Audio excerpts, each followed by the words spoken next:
Tonight, German Chancellor Olaf Scholz says that Russia will face severe economic and political consequences if it invades Ukraine. Now, that warning came as envoys from Russia, Ukraine, Germany, and France convened today here in Berlin. More attempts at diplomacy to avert a war, while more than 100,000 Russian troops remain positioned along the border with Ukraine. The numbers continue to grow. More troops, more military hardware, and more big booms in video offered to the media by the Russian Defense Ministry. And even if these big booms are only for drills, they are meant to be loud. Just as Russia's foreign ministry is being loud in responding to overtures from the West to turn the volume down. Idealized approaches, ultimatums, threats, and lecturing. It's a path to nowhere. Unfortunately, many of our Western colleagues are now obsessed with this form of public activity. I can't call it diplomacy. These Ukrainian troops in the Donbass region were deployed at first to keep Russia-backed separatists at bay. Now they're watching and waiting for what they think will be an assault by Russian troops on the other side of the border. I'm convinced that our unit, my unit, the guys with whom I serve, we're ready for any scenario. We have the skills, we're ready and very motivated. We know who we're defending. The Ukrainian people are behind us, our home. We're ready to stand our ground until the end. The Donbass region, though, may not be the main prize for Russia, as DW heard from a chair of the European Council on Foreign Relations. I mean, it's good that sort of Berlin and Paris is now sort of accelerating efforts on Donbass, on the Minsk process. But we should understand that the Russian game at the moment is much bigger. Donbass is a sideshow, I have to say. The Russian game, if you listen to Mr. Putin and see the documents that they've put on the table, is about Ukraine as a whole and is about sort of changing the entire European security order. As the U.S. moves troops into Romania to bolster NATO's border along the Black Sea, Carl Bildt says it is in fact the U.S. and NATO that Russia most wants to deal with. Well, DW's chief international editor Richard Walker spoke to Latvia's prime minister about how his country is dealing with the Russian buildup. Prime Minister Kariņš, how dangerous is the situation at the moment? How close are we to a possible war? Well, it's not clear if there will or won't be a war, but one thing is clear. President Putin is fighting against Ukraine's independence, against their democracy. That's the threat that he feels. He talks about the encroachment of NATO, but what he's really fighting is the independence of Ukraine. And this is what we in the West, what we in the European Union, and what we as NATO member states have an obligation to support is Ukrainian independence. That is what is at stake. But you do see the troops that are amassed around Ukraine as a real threat, a potential threat that could lead to conflict. Of course, it's a very real threat. We've seen the exercises before last spring, much higher troop concentrations. There's a refusal to allow observation of the exercises in Belarus, which are also unannounced. So there are troops not only along the Ukrainian-Russian border, but there are Russian troops now in Belarus on the northern border of Ukraine as well. Now, of course, Latvia has a border with Belarus itself. Do you feel that there is a direct risk to your country?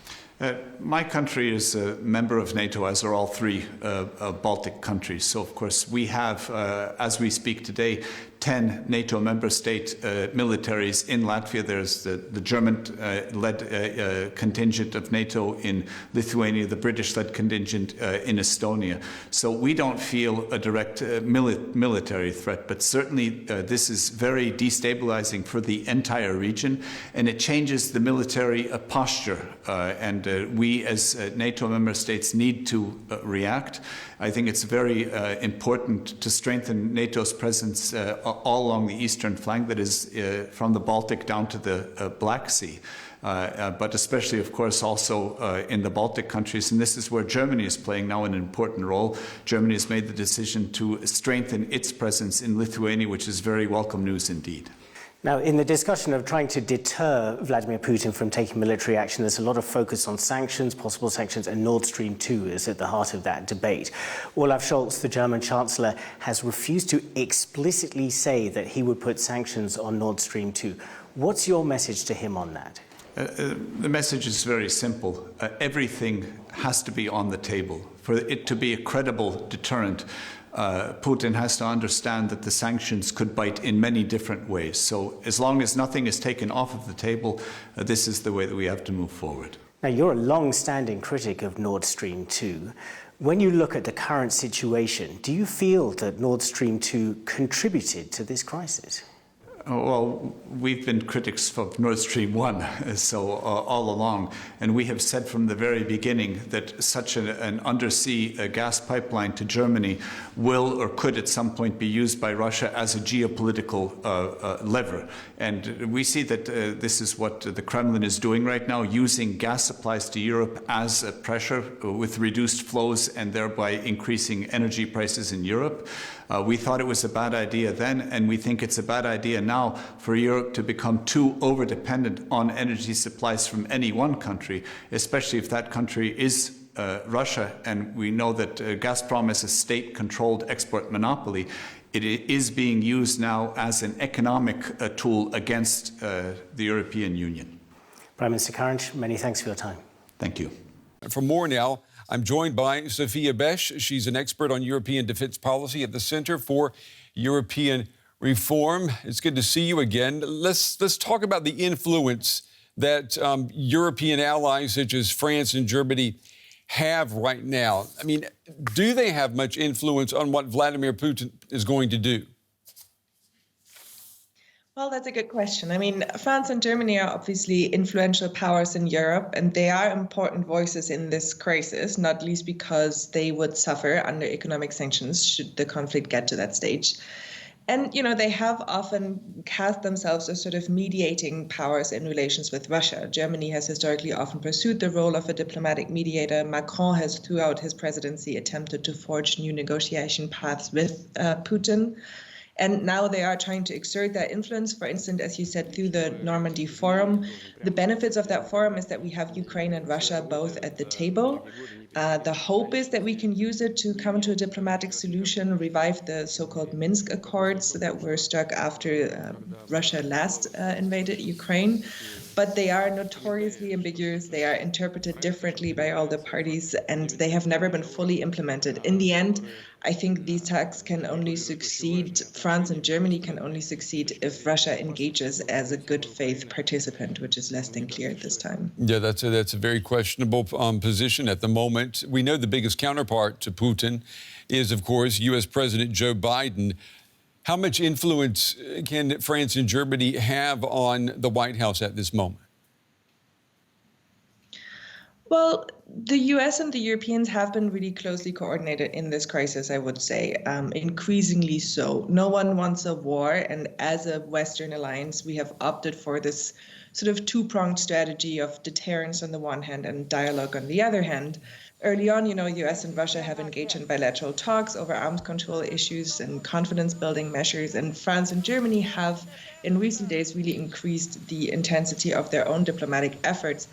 You know, we've had Macron in Moscow and Kiev. We have Scholz's conversations with the leaders of the Baltic states today, with Poland's president, and then his planned trip to Moscow. I think those conversations are important because France and Germany are really strongest when they have the credibility and the legitimacy of representing some sort of broader European interest. And for that, it's incredibly important that they closely engage with and listen to the interests and concerns of other European states before they speak to Moscow or, for that matter, to Washington. Yeah, you know, earlier this week, the French President Emmanuel Macron, he was in Moscow to meet with Vladimir Putin. And it's important to note that Macron is facing re-election in just 2 months' time. He's been criticized for maybe campaigning, if you will, at the Kremlin. The German Chancellor, he goes to the Kremlin next week. Should he do anything differently from what we saw Macron do this week? Scholz is in a really difficult position going to Moscow because it's so difficult to see what a diplomatic off-ramp could look like at this point. And Macron faced the same issue. You know, to your point, whether he's campaigning in the Kremlin, I think we've heard throughout Macron's presidency, he has taken an interest in relations with Russia and trying to re-engage the Kremlin. But it's less and less clear what a compromise could look like between Western values and Russian interests at this point. You know, Russia seems to want to reinstate a policy of spheres of influence in Europe's east, denying a country like Ukraine the freedom to choose its own alliances, influence its broader politics and foreign policy. And Europe and the US are sort of sworn to protect the decision-making autonomy and territorial integrity of Ukraine. And any compromise on the status of Ukraine would essentially undermine this stance of the West. Plus, you know, there is the question of what message Russia would take away if it succeeded to essentially blackmail us into a concession. Macron did not get, you know, a silver bullet deal when he went to Moscow. He did get some tentative concessions on exercises in Belarus, but we cannot be sure if they're trustworthy. And we heard the NATO section say today that the Russian military buildup keeps intensifying, the crisis keeps getting dicier, and it seems increasingly Scholz's visit is becoming a visit at the 11th hour. You know, the pressure is certainly on. Sophia Behr from the Center for European Reform. Sophia, as always, we appreciate your time and your insights. Thank you. Thank you so much.